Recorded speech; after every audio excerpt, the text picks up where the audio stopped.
President of Smith College, and I'm delighted to welcome you to this afternoon's colloquium. Today we welcome Ms. Magazine Executive Editor and Feminist Majority Executive Director, Kathy Spillar. It's a special honor for me to give this introduction, and I want to thank Professor Carrie Baker for giving me this opportunity. Some of you might know that Ms. Magazine and its co-founder, Gloria Steinem, Smith College class of 1956, really played a critical role in my own development as a feminist. In the summer of 1972, when I was 17 years old, I bought the very first issue of Ms. Magazine. The cover image is still vivid in my mind. Wonder Woman, larger than life, striding towards the reader in a cityscape surrounded by encroaching violence. Some of you probably remember it. The cover lines read, Wonder Woman for President and Peace and Justice in 72. I remember some of the articles also. Gloria Steinem wrote about the myth that women voters can't be trusted. Letty Cotton Hogerman wrote about the insidious ways that women compete with other women. And a piece headlined Popular Mechanics Helps Women Demystify the Workings of Their Car, complete with a detailed diagram of an auto engine. I was hooked, and I think some of you were too.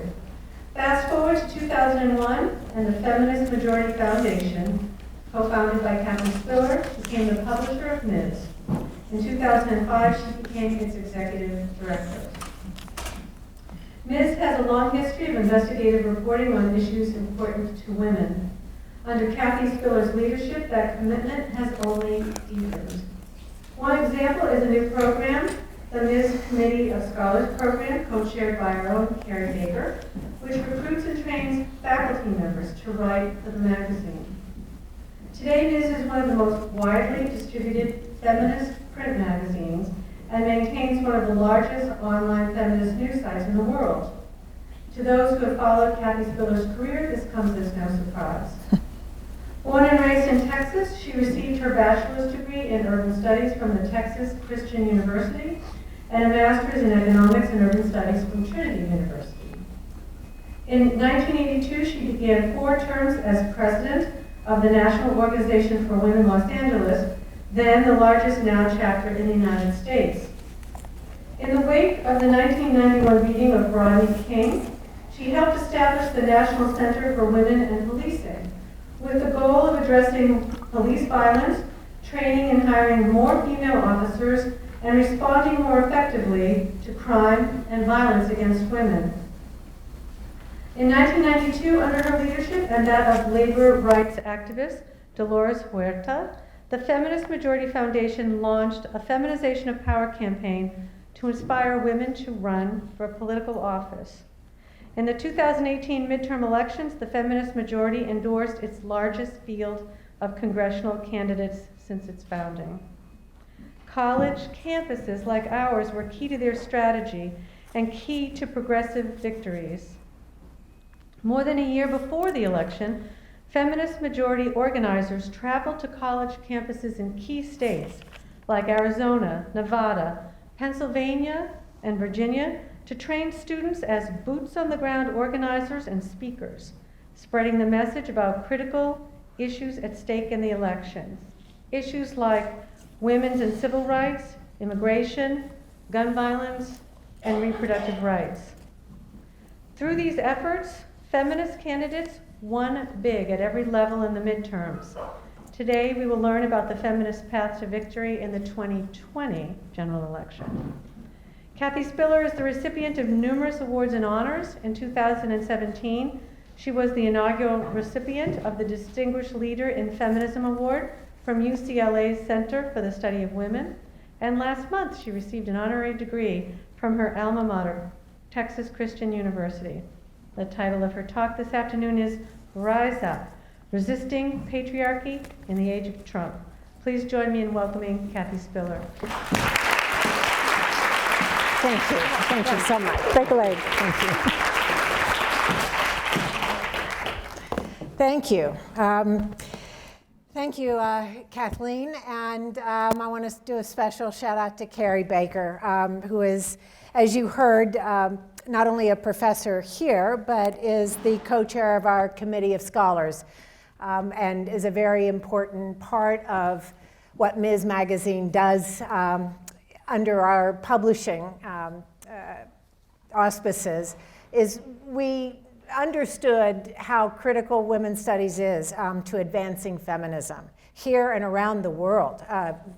Women's studies is in many, many universities all around the world, and it's played such a critical role in research and defining the issues of sexism and discrimination and patriarchy. And we wanted the experts reflected on the pages of Ms. Magazine. So whether it's in history or women's studies traditionally, or political science, or culture, media, we have a lot of feminist scholars now who write for the magazine, and we're here this weekend where we have a two-day training for our Feminist Scholars Writers program. So I'm just thrilled to be able to be here, and it was my first time really to, well, it was my first time to visit the archives here. So that was fun. We were looking at some of the correspondence from 1972 and 73, and I'm getting a bunch of stuff copied and sent to me because it's very critical that we have this.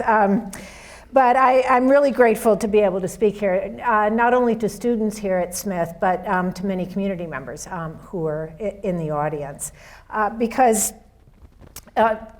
communities like Smith and college campuses as a whole are so critical to this time that we're in, this time of rising up against the patriarchy and the backlash that Trump and his administration are doing. And it's young people, I think, especially young feminist women who are really at the forefront of this fight and have been so energized over the last couple of years, and have been such a critical part of this effort to resist this turning back the clock on the progress that women's and girls have made, and the progress that civil rights has made, and human rights and LGBTQ rights.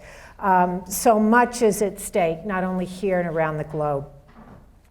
You know, in the last few months, the news has just seemed so dismal. I think we all know where we were when we watched the Kavanaugh hearings, and when we watched Dr. Christine Blasey Ford and her testimony, and the reaction that not only Kavanaugh had, that male rage and resentment that was just jumping out of the television set, but also the male Republican senators on the Judiciary Committee was, I think, it will go down as a very dark moment in, I think, American history and American history of the US Senate. And then we've just lived through a terrible shutdown. By the way, does everybody know Trump totally caved? They're ending the shutdown for 3 weeks so that we can negotiate a resolution to his trumped up border crisis. But you know, 2 days ago, he blinked and said to Speaker Nancy Pelosi that he would not be making a State of the Union address because she told him he wasn't welcome until the shutdown was ended. And I think he doesn't really know what to do with her in so many ways. It's very clear. And then just this afternoon, literally about an hour and a half ago, they announced that the shutdown was going to at least temporarily end, and he's promised to get federal employees their back pay. How did he put it? It was immediately, or rather as soon as possible. We're talking, I think much of the federal workforce, I predict, is going to leave. The professional jobs, the lawyers, the accountants, the managers, I think are going to be, and they are, looking for other jobs. LinkedIn can measure the level of activity right now targeting federal employees. The headhunters are going nuts because this is a full employment economy, and they need these people who the federal government has invested millions in development and training, and now they're going to get them. And then, of course, the TSA agents at the airports, They're definitely looking for other jobs, and I think a lot of them will find other jobs. The tragedy is we're going to have a brain drain. We're going to lose a lot of people. They can no longer trust this administration to not just have another temper tantrum in 3 weeks. So I think there's a lot of fear and uncertainty. And then, of course, the contract workers. And a lot of the federal government is run with contract workers. It's everything from janitorial services and food service workers, all kinds of contractors all across the United States doing different kinds of jobs. They'll never get back pay. They'll never recover the loss that they have suffered. And so I think that we're going to be entering a very bad time as a result. Just one more way that Trump and this administration has been attacking systematically the institutions of our government. The Supreme Court, of course, has been increasingly going to the right. Both Gorsuch and Kavanaugh are active members of the Federalist Society, which, as you probably know, is an association of lawyers and law professors and law students who subscribe to the theory that the Constitution should be interpreted as it was written 240 years ago, and applied not as a living document, which is what the founders believed it should be, that it should be a document that had flexibility as society developed and as new problems were confronted and as life became more complex. In ways that they could never have imagined. Who would have thought in 1777, 1776, that you'd have airplanes, that you'd have modern communications, we would all be carrying around computers in our pocket. It was unimaginable, much less the concept that women are full human beings with full rights, that gays and lesbians and transgender people have human rights that must be respected. It was written at a time, obviously, when slavery was widespread and recognized in the Constitution and in the construction of our Congress and in the construction of our Electoral College. Slavery is baked in to the DNA of our Constitution. So they couldn't have imagined, but they knew that they needed a document that could live and grow. Well, we've got now a lot of Supreme Court justices. In fact, the 5 conservative justices are all members of the Federalist Society. And it's not just the Supreme Court. The district courts and the appeals courts are all being stacked with these kinds of justices, these kinds of jurists. So we are suffering a real stacking of our federal judiciary with very extreme right-wing ideologues. And if you look at some of their testimony in front of the Judiciary Committee, you would be shocked. Some of them will not answer the question about whether or not Brown versus Board of Education was decided properly. The landmark decision to desegregate our schools and recognizing that segregation is never, you can't have separate and equal. That applies, by the way, in so many areas of our lives. So it was really no surprise that the 5 of them would group together and vote this week to allow the Trump ban on transgender military members to stand while it's being challenged and litigated at the lower court level. By the way, we've won 2 lower court, district court decisions on this. And the decisions stayed the implementation of the policy until it's litigated all the way to the Supreme Court. That's a very common thing that happens because especially if you have courts, 2 different districts that were agreeing on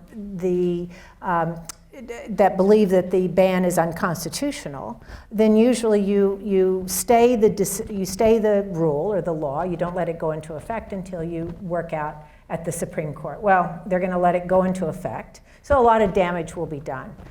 Will we ultimately win this fight? I would say with Kavanaugh having joined the court, it's going to be a very tough fight. very tough fight.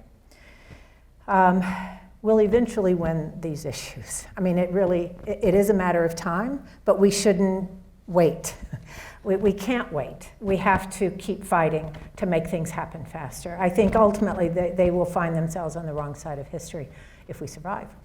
Of course, the crisis at the border, separating children from their families, and now saying a blanket denial of any asylum requests.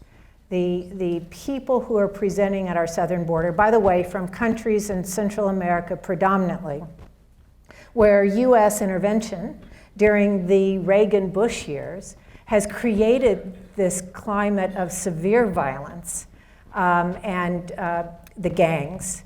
Those are US creations. And the people who are walking their way up to our border and presenting are essentially saying, we can't take it anymore. And they want out. And international human rights law and US law says that you must admit anybody seeking asylum into this country. And especially in this last 20 years when we've come to understand that violence against women, domestic violence, and rape is a form of torture and itself is a category deserving asylum.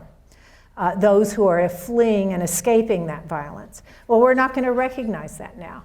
I mean, we're going to have to take this on in the courts and with demonstrations and by waking people up, but Trump is doing all this, and these are very, very frustrating times, but if anyone had any question about the damage that would be done if he was to have won, and he did, the presidency, I keep reminding everybody by 70,000 votes spread over 3 states that they probably rigged.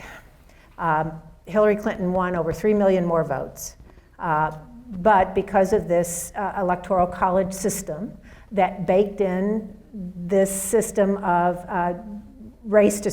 slavery, so that small states with virtually nobody living there have a disproportionate representation in the Electoral College. The state of Wyoming, which really doesn't even have enough people, I think, to qualify for a state anymore, gets 3 votes in the Electoral College, 2 senators and 1 member of the House of Representatives. The state of California, which has, well, first of all, Wyoming, I think, has maybe 700,000 people, maybe, in a ski season or something. But California has, I think at last count, we're going on almost 40 million people. We're at 38 million people.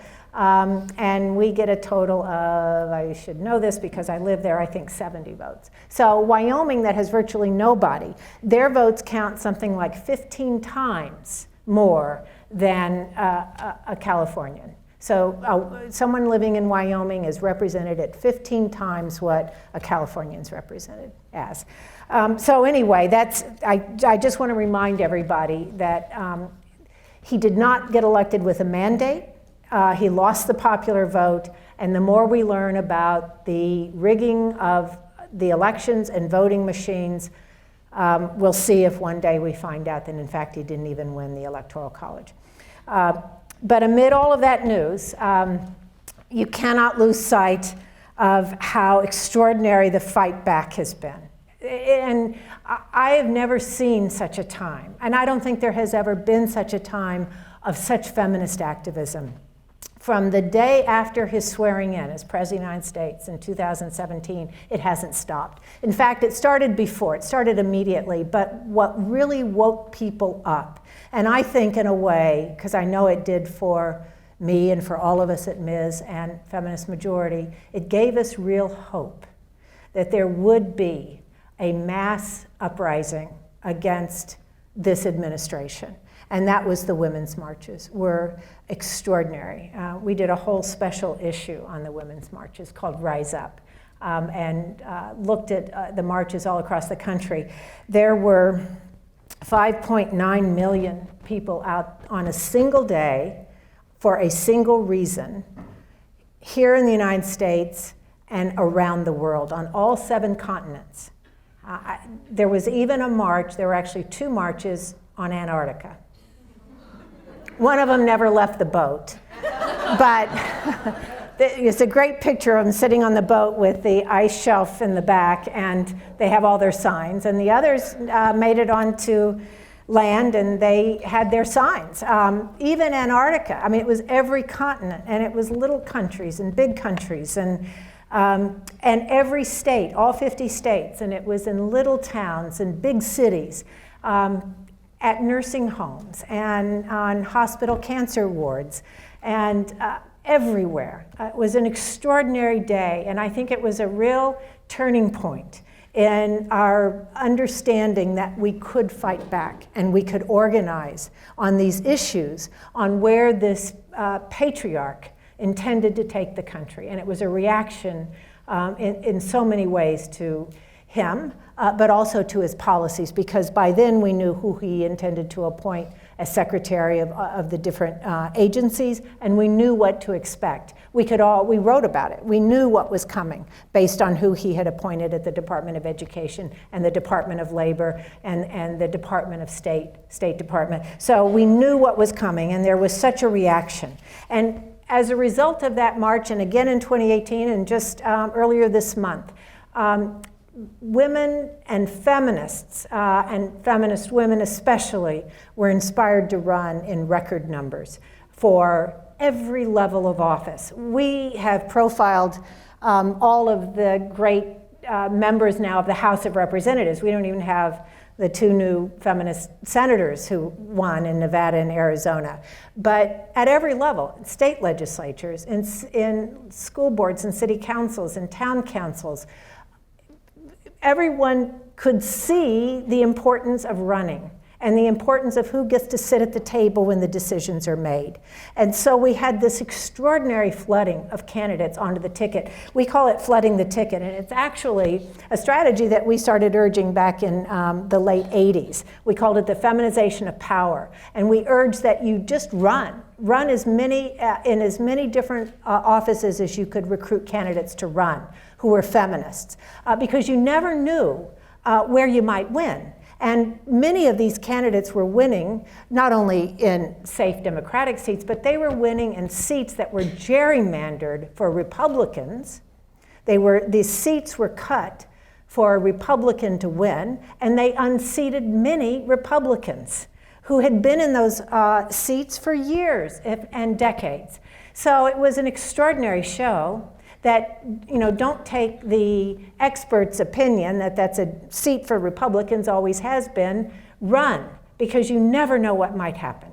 And a lot of the Republicans made announcements before the election that they weren't going to seek re-election. They could see what was happening in their districts.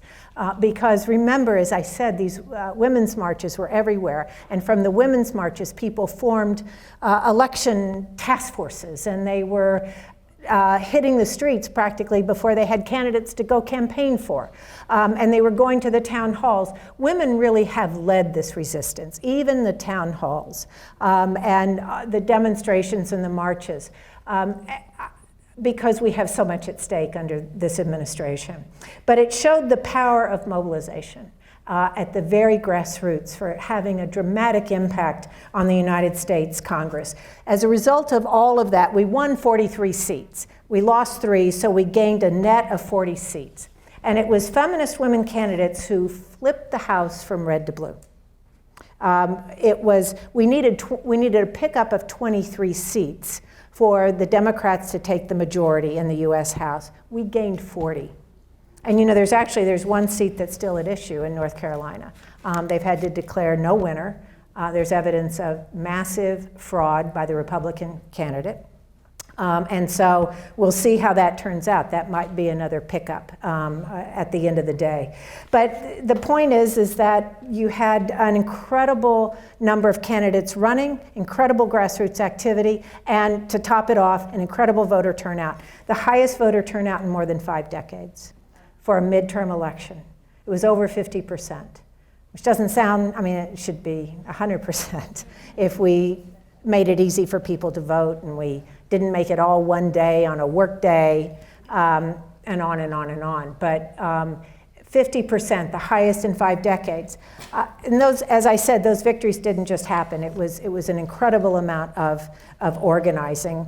As you heard, the feminist majority played a major role. We are very active on college campuses. We have affiliated feminist groups on around 600, somewhere around 630 colleges across the country, small liberal arts schools, big state universities. And we know that the population of students is for women's rights, for civil rights, for LGBT rights, for the environment, a major issue for peace and nonviolence, for making education more accessible, for immigration. The list goes on. And so we viewed our job as facilitating their ability to vote. And we've done these civic engagement campaigns for some time. And so we looked very carefully at the map. Where were the most likely pickups for the US Senate seats? Where were the most likely pickup for the House seats? What are the universities, and what could we do? Many of the universities now, especially the public universities, are complying with the federal law, the Higher Education Act. Someone, when that law was being put through Congress, decided to put on a provision that requires colleges and universities to make an affirmative effort to engage their students in voting and to facilitate their registration to vote. Most have ignored it the entire time. I think it's been on the books for 20 or 25 years.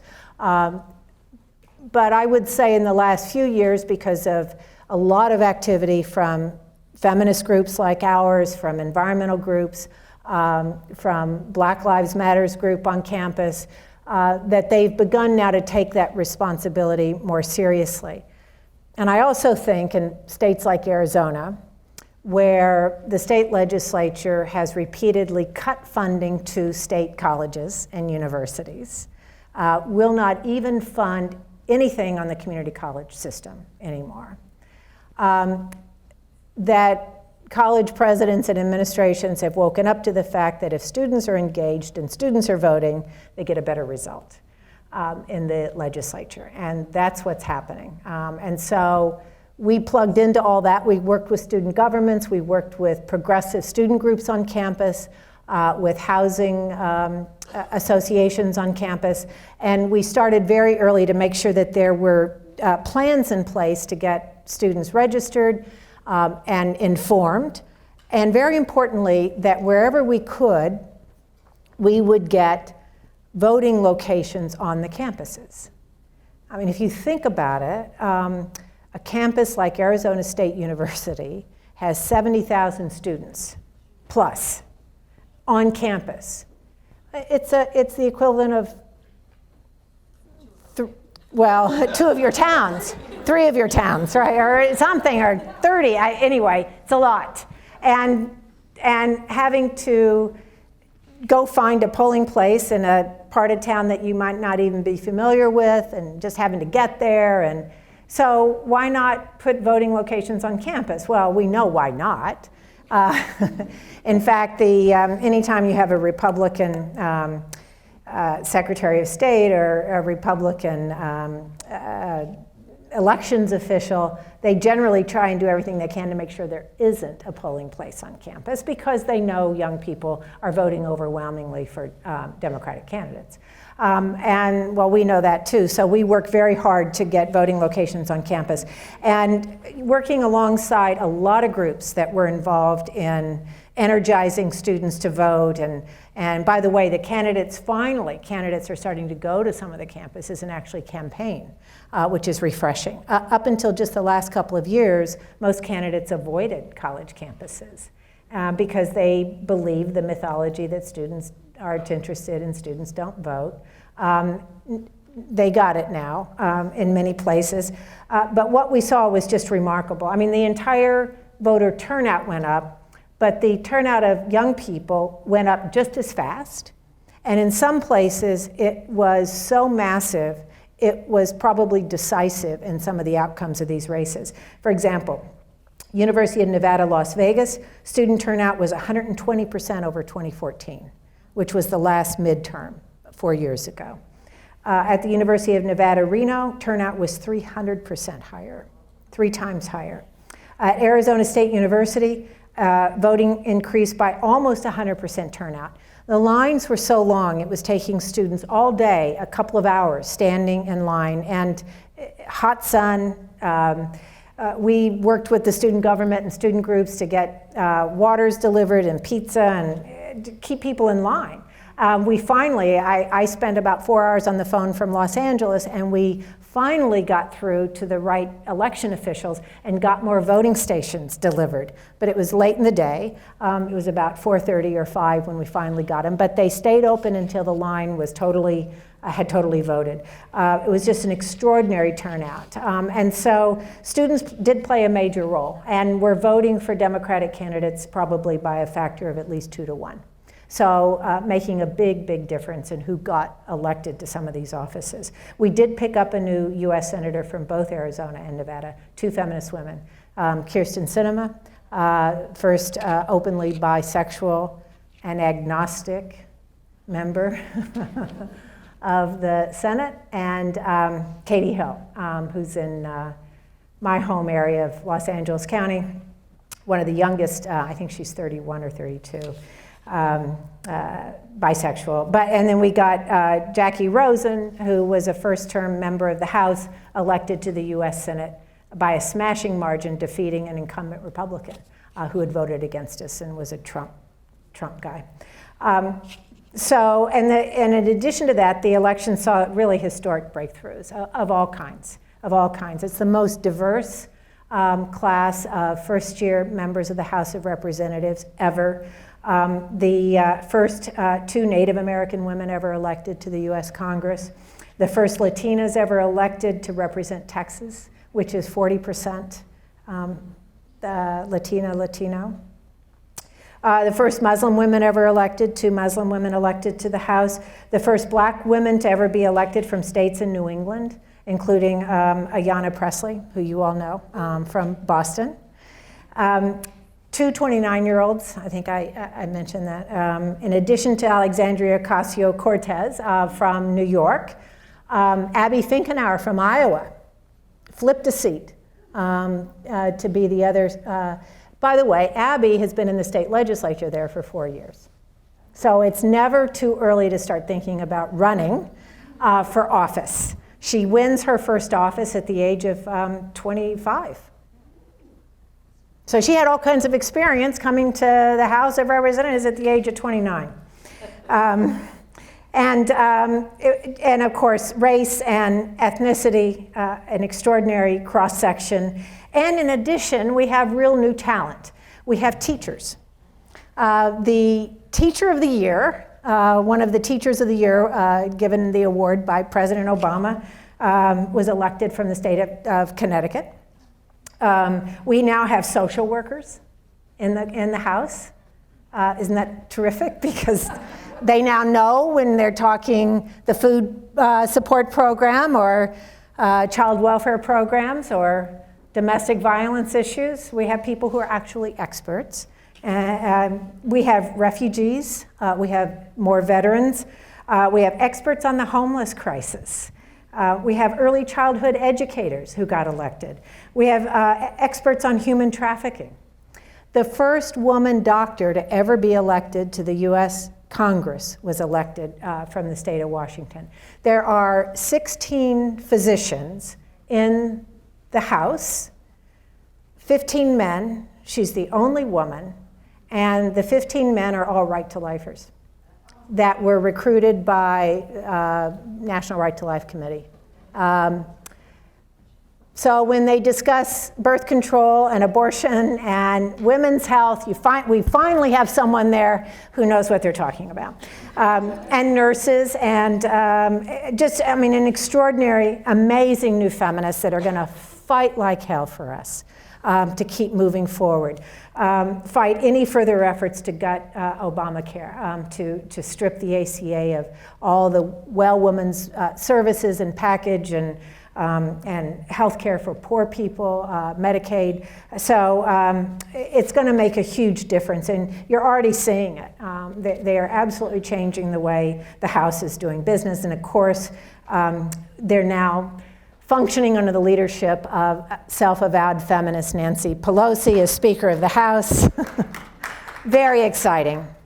And she has just, I think, handled this whole shutdown situation with such extraordinary poise and intelligence. I mean, she shows what power really is and how to use power, which is what we always put Wonder Woman on the cover for, is Wonder Woman represented power for peace and good. But I think, and Pelosi is second in line to the presidency. If something was to happen to Trump and to Pence before appointments could be made, she would become president. She's extraordinarily powerful. And I think she's doing just an extraordinary job so far under very difficult circumstances. She has already pushed through legislation on the House side, not only to fund the government and open the government up, but they've introduced legislation to address the voting rights restrictions and the violations on voting rights, to correct for that voting rights decision that the Supreme Court decided badly to gut the Voting Rights Act, putting in new money, campaign finance legislation to get this big money out of politics, so that you can't just buy your way into the Senate or into the House, or someone buy your way in for you.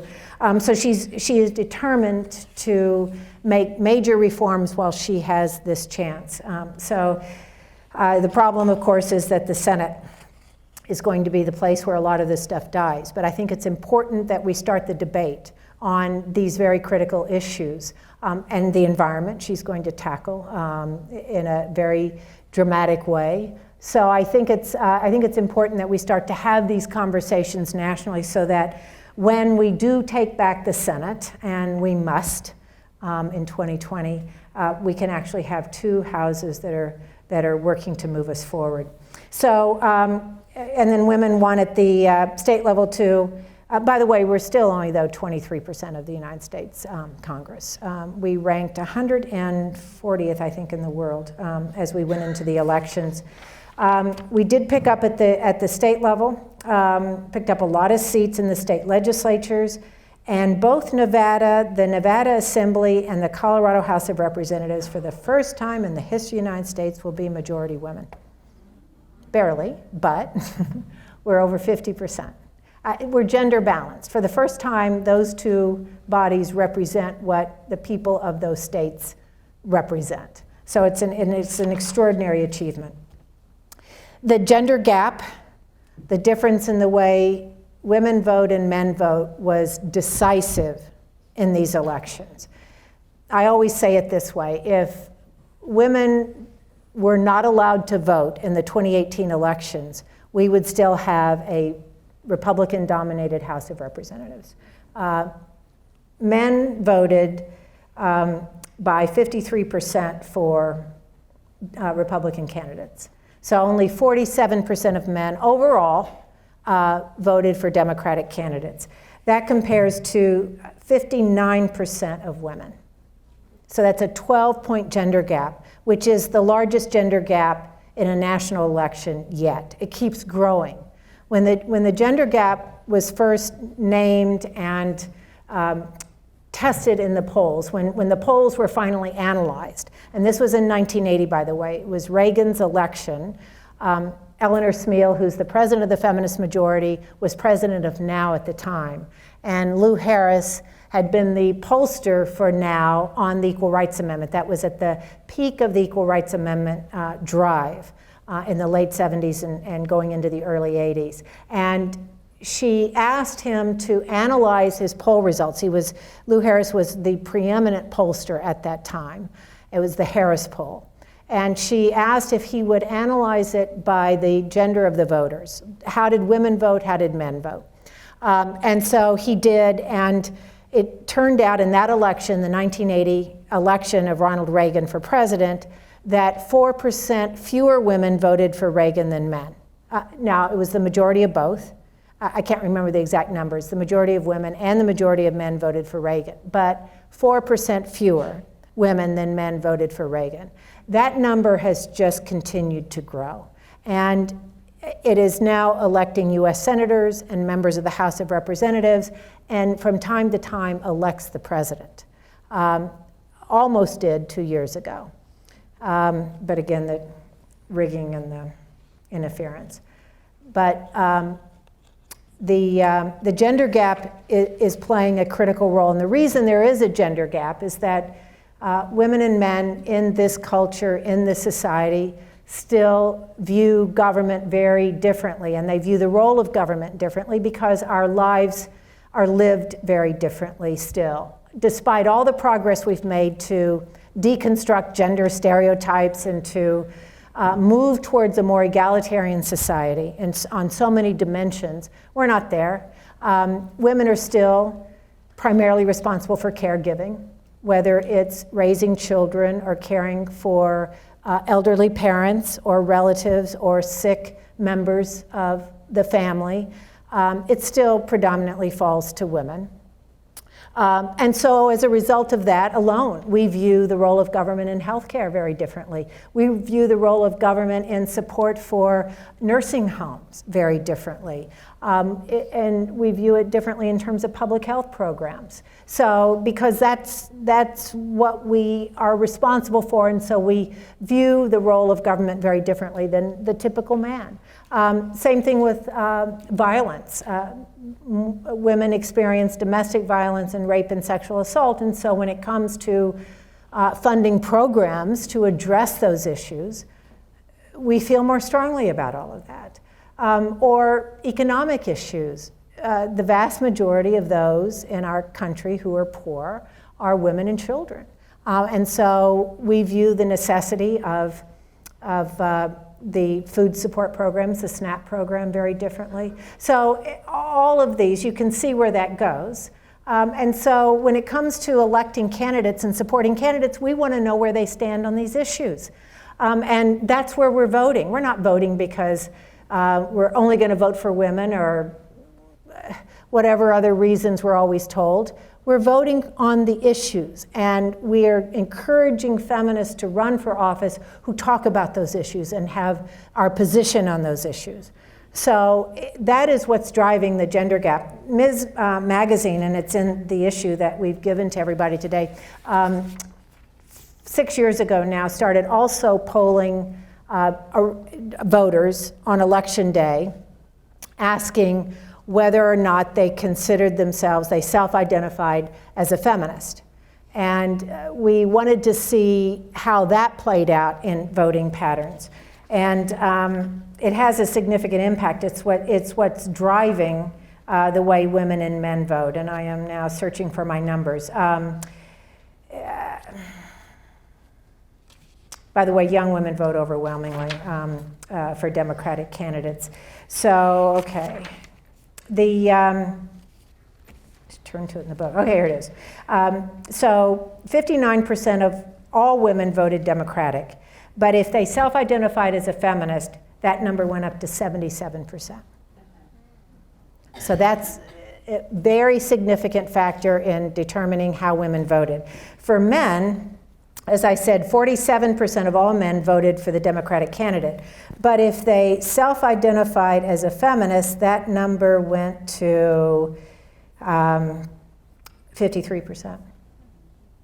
So men who believe in equality for women are more likely to vote as women who believe in equality for women. So it's a very important factor, and we keep measuring that. By the way, anywhere from, depending on when the question gets asked, and the Washington Post did a massive poll on this a couple of years ago, it's anywhere from 58 to 60, 61% of all women self-identify as a feminist, either as a feminist or a strong feminist.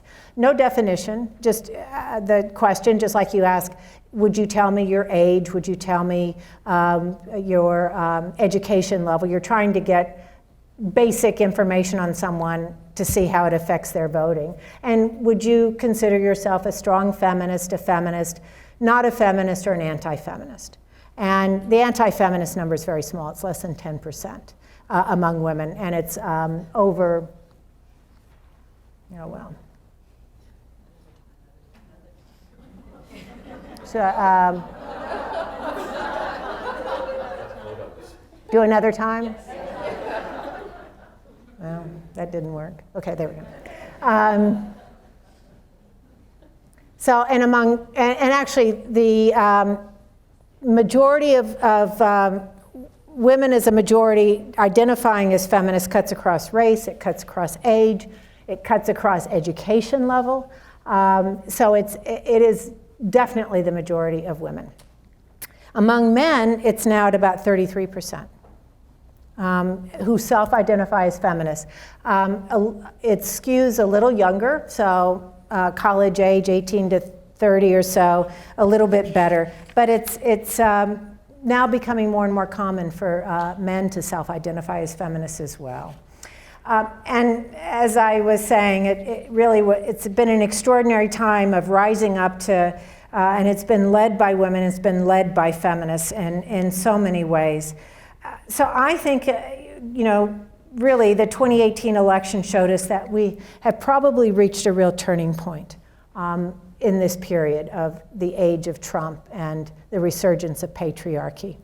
But we're not there yet. And so my central message is we have to keep it going.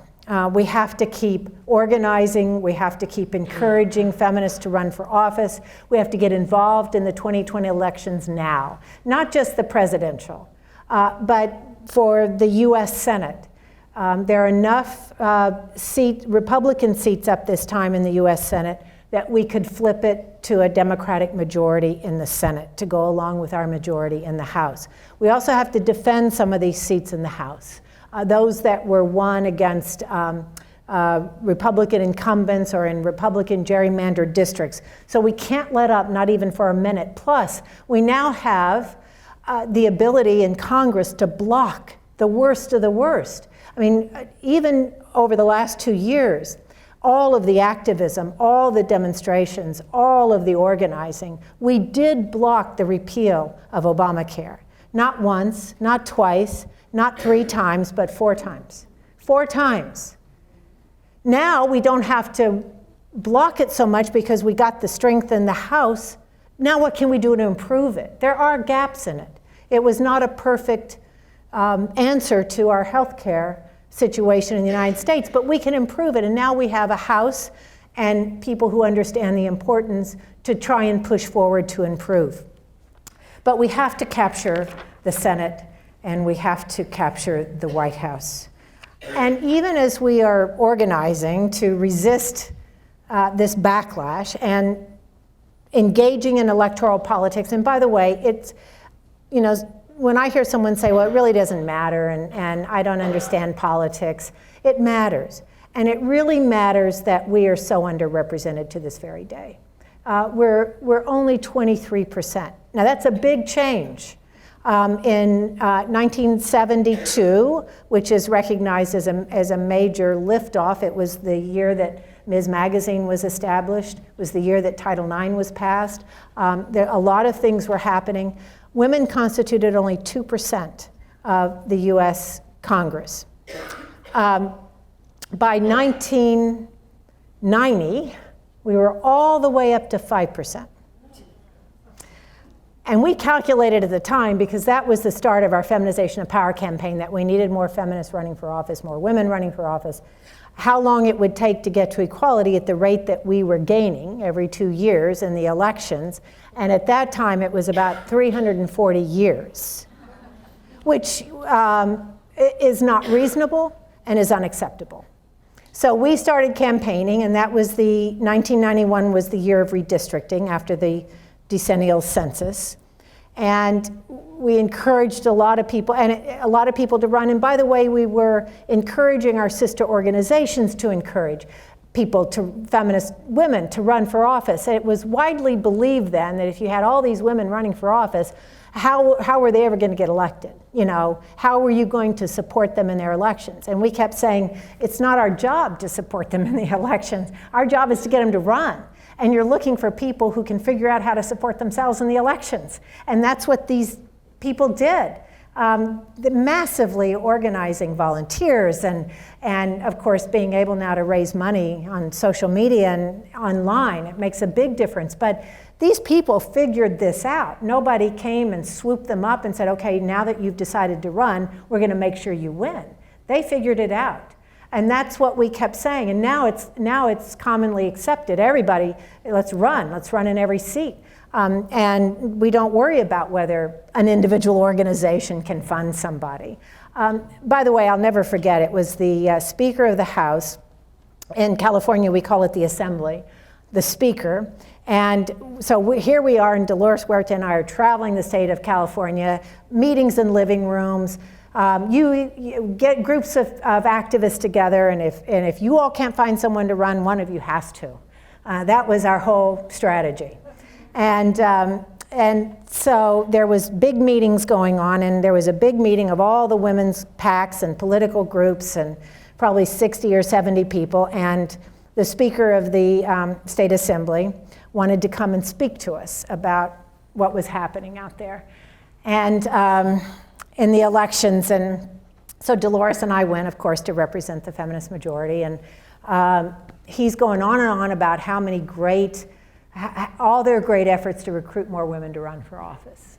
And we asked, what are we talking about here? Well, he thought that maybe there would be women running in maybe, 10% of the seats or something. And he was very pleased with himself. And so we put our hands up at the end of the table, and he called on us, and of course he recognized Dolores. And we said we would not be happy until our goal was 50% of these elected offices should be held by women, should be held by feminist women. And I'll never forget what he said. He said, you can't have a woman running in every seat. That's crazy. And so we reminded him he's got men running in every single seat. And he couldn't believe anyone would, challenge him on that. But he told people afterwards, he said, those two at the end of the table, they're unreasonable. You can't have a woman run in every seat.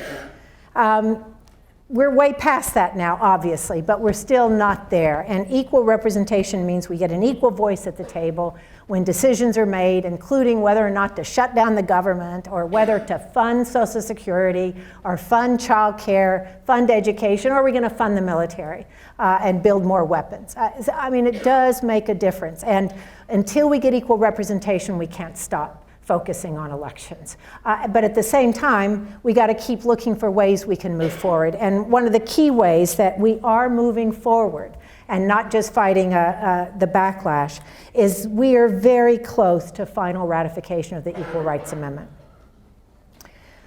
3 years, yes. and we better hurry, right? So here's where we're at. As a result of the 2016 elections, although it was a disaster in so many ways, what happened was the state legislature in Nevada flipped from red to blue for the first time in something like 20 years, 20 or 25 years. And the leader of the feminists in the Senate decided this was the time to push for Nevada to ratify the Equal Rights Amendment. And so she campaigned, we had some of our student organizers get involved, and lo and behold, Nevada ratifies. It's state legislatures, for those who haven't been through a ratification campaign for an amendment of any kind, once Congress passes by the way, by a supermajority vote in both houses, you have to have 67% of US House members and 67% of US Senate members voting for the same amendment, and then they send it to the states. And you have to get 3/4 of the state legislatures then to vote to ratify before it can become an amendment to the US Constitution. So, and in their great wisdom, and as I said to you, in 1972, when the Equal Rights Amendment finally, after 50 some odd years, remember Alice Paul writes the Equal Rights Amendment and introduces it, has it introduced in the Congress the year that women finally were recognized, our right to vote was recognized in 1920 with the addition of the 19th Amendment. So the suffrage movement and feminist movement have been advocating for the Equal Rights Amendment ever since. And in 1972, with only 2% women in the entire US House, in its great wisdom, the 98% of men, put a 7-year time limit on what it would allow states to consider whether or not to ratify the amendment. There's been many amendments, well, there's 27 amendments to the Constitution. Most of them had no time limitation. Several of the more recent ones have, but the ERA, I think, was the first one in quite some time that had any kind of a time limit on it.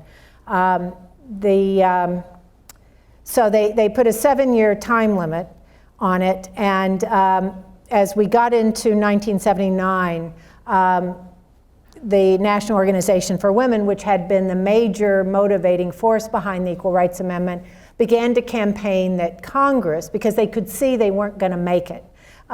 Most state legislatures, by the way, I'm not sure about Massachusetts, although I think it's full-time here in Massachusetts. It is in California. Is the legislature full-time, or just meets a couple of months a year? Most state legislatures meet for 4 to 6 weeks every 2 years. Texas, one of the third largest state in the country, only meets, I think, for 3 months every 2 years. And so if you don't get in that session, you got to wait for another 2 years to have another shot at it. And so in 1979, as the deadline approached, they could see they weren't going to make it. They were 3 states short at that time. So they had 35 states, but they needed 3 more. And it had run into a wall in the South, predominantly, although also a state like Illinois and Nevada. So, so this time limit's been out there, but they extended it then another 2.5 years to 1982, or 3 years, to 1982.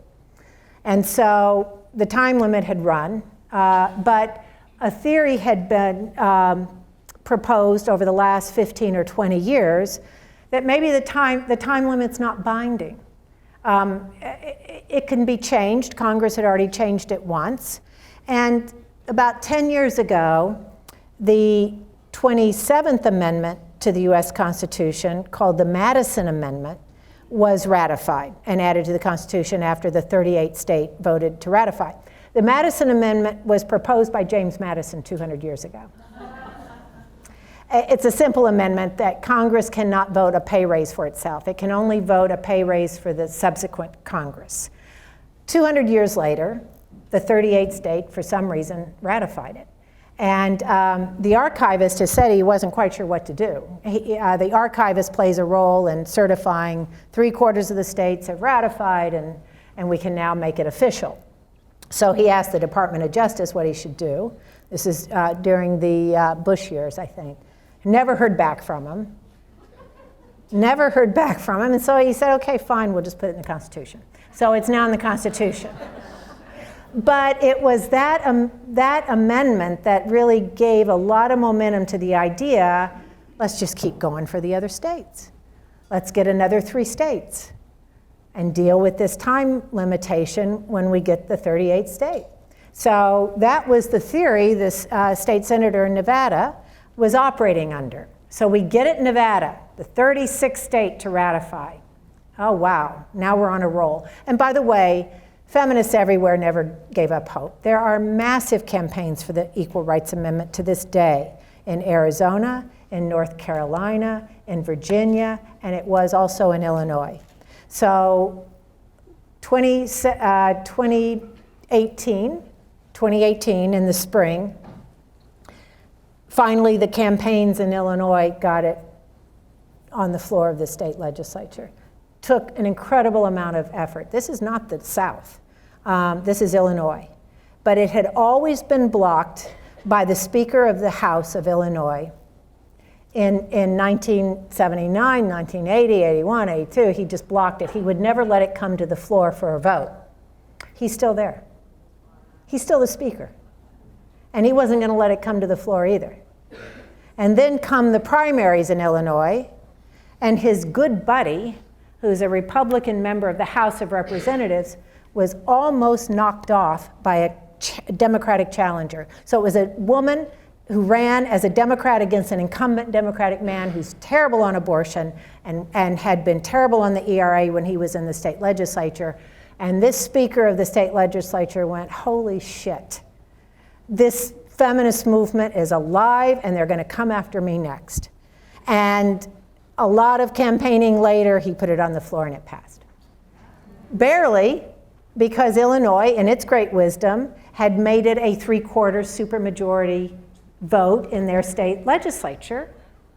They can set the rules, and so they did, and he was hoping they couldn't get it, but they got it. 37 states. Now we have one more.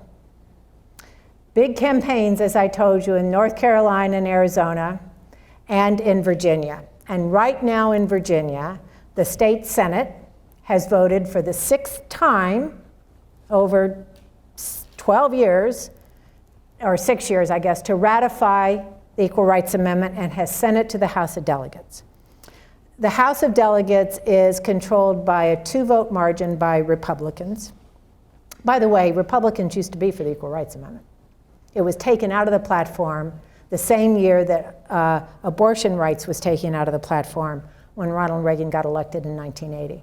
And they've been a hostile element ever since. But the real opposition to the Equal Rights Amendment, and don't anyone forget this, and don't be fooled by what you read in the newspapers or what you're led to believe, are business interests.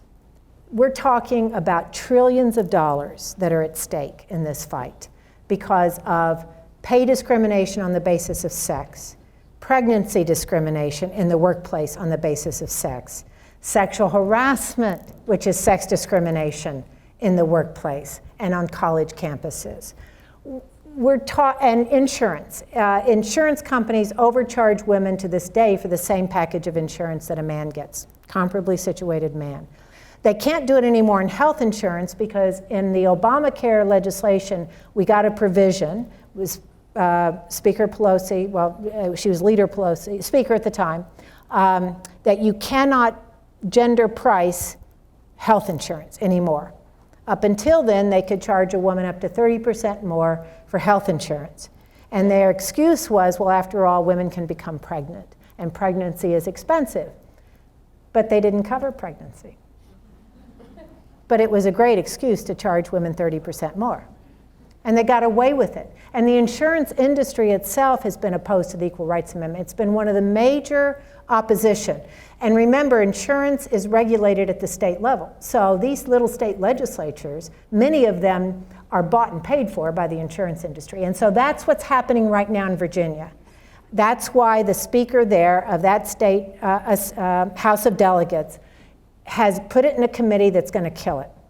And they voted the other day to kill it. But we know more now than probably we ever knew then. And so the feminists in the state legislature, and by the way, Virginia had massive increases in electing more women to the state legislature in 2017. They have off-year elections, and there's an election coming up later this year there. All the state legislature is up in this November. And all these people know that. And so they've kept it alive because the women on the committee are voting with the men to kill it, which gives them the right to bring it back up. You can bring a vote back if you were on the prevailing side. You can bring it back for reconsideration. And so they've designated a woman to sit there and vote with the Republicans to kill it so that she retains the right to bring it back up. And so we have an office in Northern Virginia, and our whole staff has been going back and forth to Richmond for the last 2 or 3 weeks to do all this stuff. There's been big demonstrations, and there's a massive effort. They can't get away from people down there looking to ratify the Equal Rights Amendment. So we'll see. It's still a long shot because the Republican leadership of the state House of Delegates is just inalterably opposed. But maybe in the closing days of this term, which is at the end of February, it's a very short legislative term, All we have to do is get it to the floor. If it gets to the floor, we're going to pick up a lot of Republican votes because they don't want that to be the issue they get targeted on in the November elections. So we just got to get it to the floor. But right now, we're being blocked. That would be the 38th state. Then we've got to, and we're already thinking all of this, you can imagine, how do you deal with this issue of this timeline? And there's several strategies. Probably the fastest or one of the most promising strategies, I mean, maybe it's you challenge it in court. Maybe we get to the Supreme Court and they decide, after all, what's a time limit? And by the way, the time limit was in the preamble. It's not in the amendment that all the states have voted on. The states have voted on 26 words, which say that you can't discriminate on the basis of sex. That's what they voted on. The time limit's in the preamble. They didn't vote on the preamble. They voted on the amendment. So technically, when we get Virginia, or we get North Carolina, or we get Arizona, we have 38 states, put it in the Constitution. The archivist has already put in a request to the Department of Justice, what's he supposed to do when they ratify? Because they will ratify. And so he hasn't heard back, obviously. But we have a resolution in the House of Representatives right now carried by Carolyn Maloney and Jackie Spillar. We have a petition we want to send around to get people to sign up. They can remove the timeline because they've already changed it once. So that might be the fastest way. But if you think that we need an equal rights amendment, I just want to quote Scalia, Justice Scalia, who's dead now.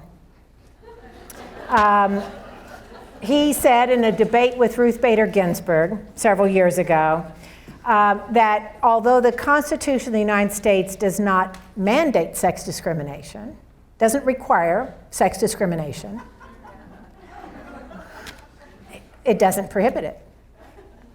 He says, and if you want to prohibit it, you better amend the Constitution. And I am sure that's the Federalist Society position, and that means we got 5 people up there with that position. So we got to amend the Constitution, but it's moving, and all of you can get involved because it will take a full court press to get Congress to lift this time limit. So these 3 things we must do.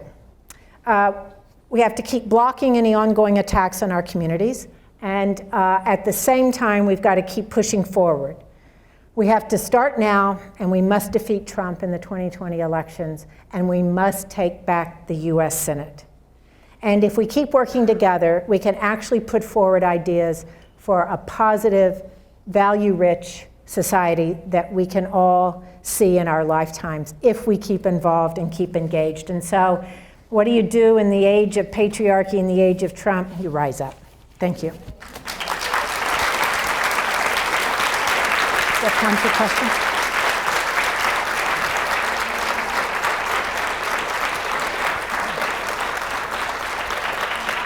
So we have time for some questions. I lost track of time, my apologies, but we do have time for questions.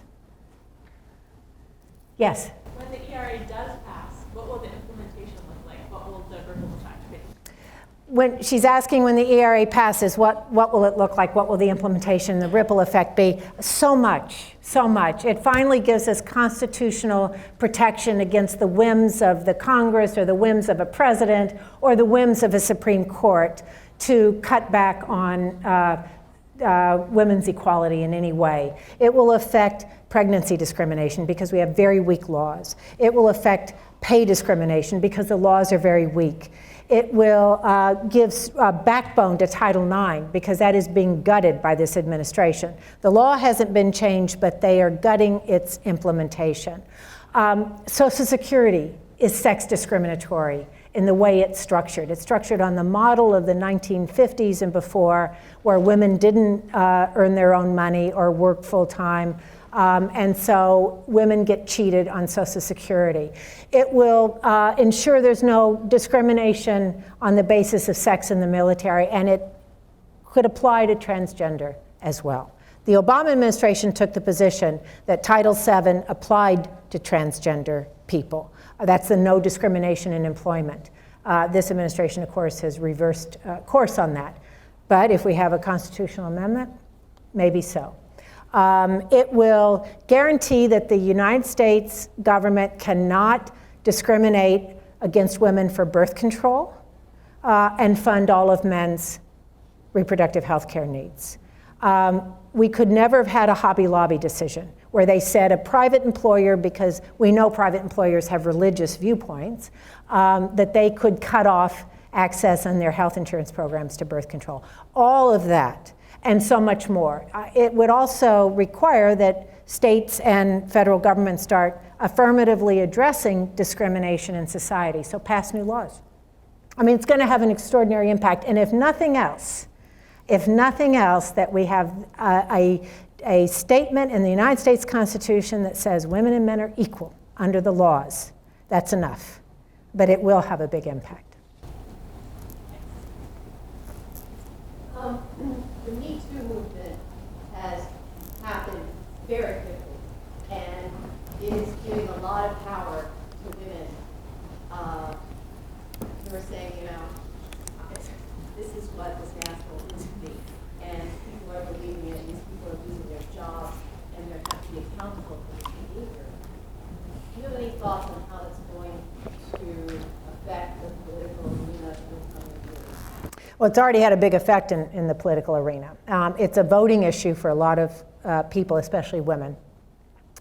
A lot of incumbents have had to leave office very quickly because of sexual harassment problems. And I think it has, naming the problem, saying what's happened to you is very powerful. And it is just beginning to force the kinds of changes in the laws and the policies at workplaces and institutions, schools, and to prevent harassment and assault. But I think it's also, and we saw it, Kavanaugh, it has also rallied this particular type of male outrage, that how dare women challenge what has been their prerogative, their right to harass and to assault. And so you see both of these factors. I think at the end of the day, we're going to see that it has only strengthened the movement because it's brought more people into understanding how weak our laws are and how imbalanced power is, not only in obviously elected office, but in the workplace. I mean, ultimately, sexual harassment is about power. It's about keeping women in their place. And it's predominant in male majority-dominated workplaces like policing, like the military, construction. But it's throughout. And I think it's begun to create a whole conversation and dialogue. But we're also seeing a backlash to the Me Too movement that is severe. And we just have to understand that as we keep pushing forward. But it's also become a political issue, which is very, very important.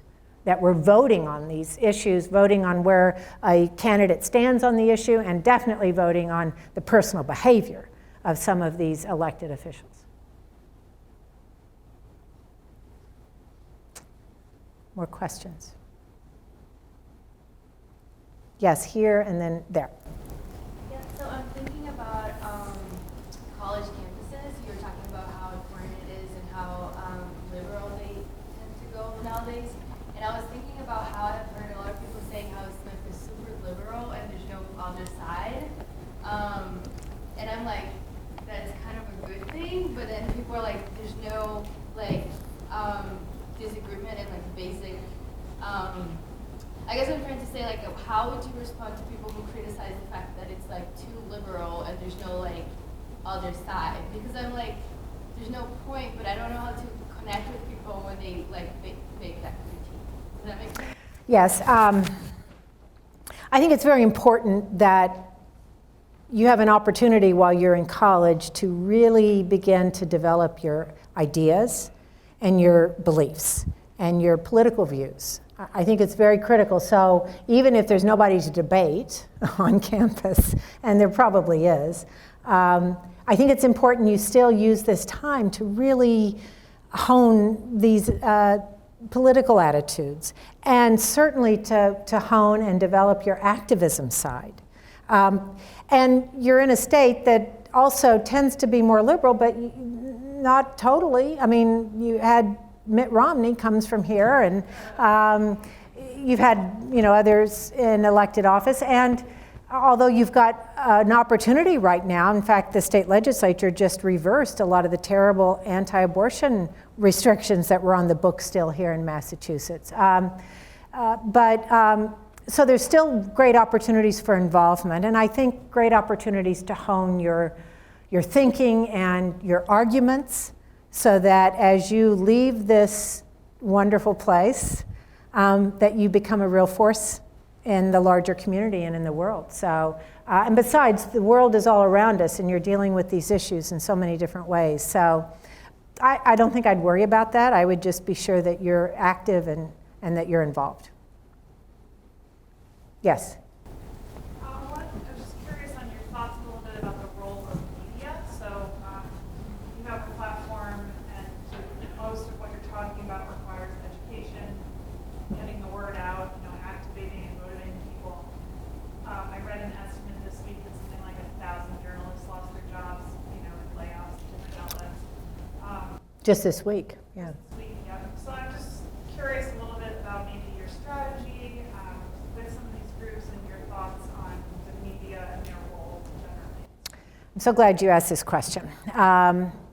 First of all, I think what's happening to journalism, to media really, is we're in a very dangerous period where we're losing the fourth estate, is being weakened. It's not only because the business models have changed so radically. With the internet, advertisers don't need to pay for full-page ads in your newspapers. They can reach you directly through their micro-targeting capabilities online. So they don't need newspapers anymore.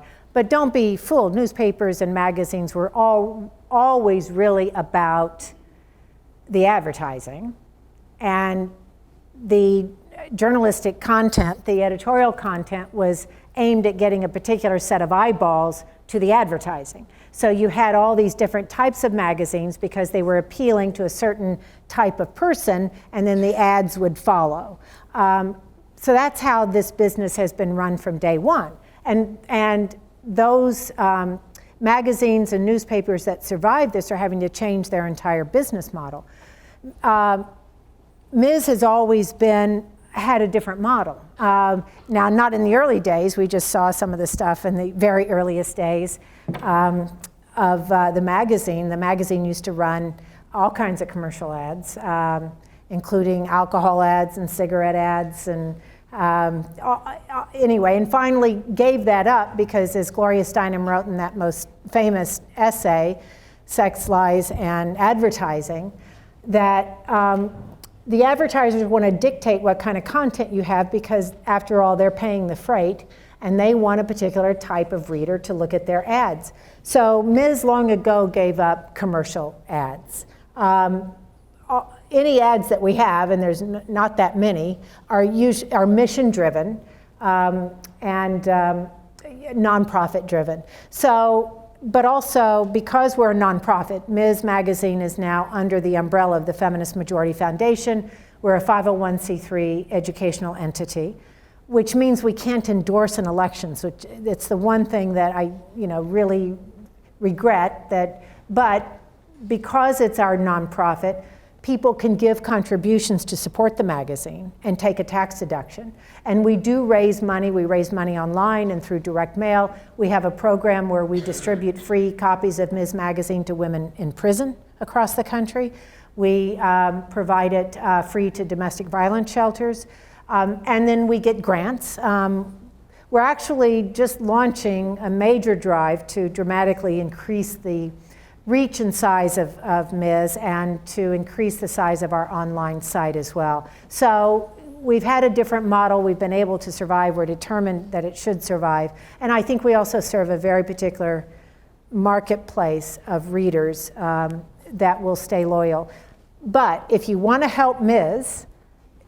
please join the Ms. community. We don't call it subscribe. You get the magazine as a benefit of being a member of the Ms. community, but join the Ms. community. If you're a student, we'll give you a special rate. If you're a professor, use our Ms. Classroom reader in your class because that supports the magazine. And think about how you can get us out into the community more.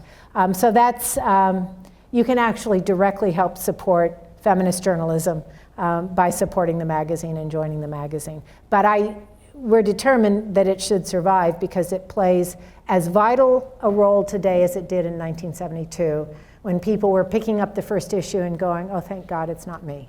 It's not, I'm not crazy. The world really is out of whack.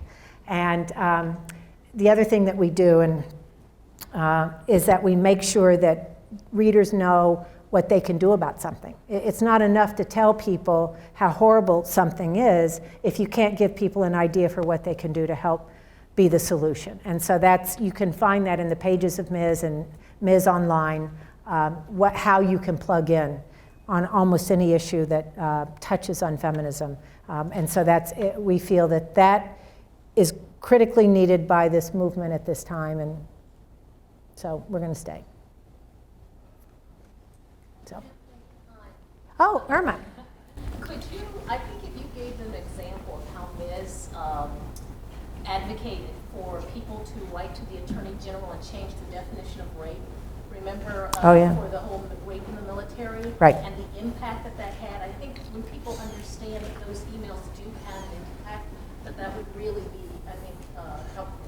Right. This Irma McLaurin is on our committee of scholars and has come in for our workshop this weekend. And Janelle Hobson has also come in from SUNY, Buffalo, right? No, SUNY, Syracuse. Albany. Yeah. Irma is talking about the cover story we did. We were the first out with it, Rape is Rape. And the article and the campaign that followed was aimed at getting the FBI to change its definition of rape. It was using a definition of rape that from I think the 1930s. And it had to involve use of force. It was only rape of women. It didn't count rapes with objects, much less rape of men and boys. So we started a whole campaign to get them to change the definition, and a lot of groups signed on. It was a 2 or 3 year process, but massive numbers of letters and emails and going in. And the few women in the FBI who were in positions to do something, and the men who understood the importance of it. The reason it's important is the FBI puts out its crime statistics reports all the time. And so if you don't recognize a rape as a rape, you're not reporting it. And the municipalities and governments that participate don't know they're not doing a good job. So anyway, it was successful. They finally updated the definition of rape. And so that's the kind of ideas for activism and how you solve a problem once you've identified it that we always try to do. So if you have an idea that you think Ms. should be tackling, let us know. This issue is a terrific issue. We have a large feature written by Angela Bonavoglia, who was one of the very first writers on sexual abuse by priests. It's a whole update. You're going to be just shocked to see what's happening. And we have not only this piece on all these incredible feminists that were elected and how that happened with the gender gap and the feminist factor, but also we have a report on Afghan women who ran for their national parliament and won, despite being shot at in some cases, and they just kept going. And record numbers of women, they're up at 27%, also because they have a positive quota in their constitution, which we would like to have. So we try and always have a global perspective as well as what's happening in this country. There's all kinds of ways to plug in. So I think that's all the time we have. So a couple things. There are extra copies of the magazine up here, so those in the back, I don't think we got them on the chair while we were back. Feel free to come up and grab a free issue to take with you. And I would love to get a photograph of the Ms. editors and writers that are here, and a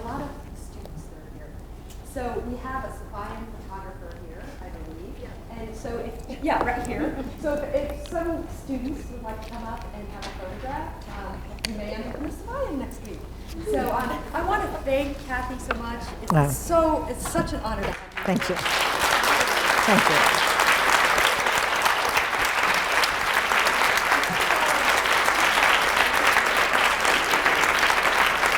Thank you. Thank you.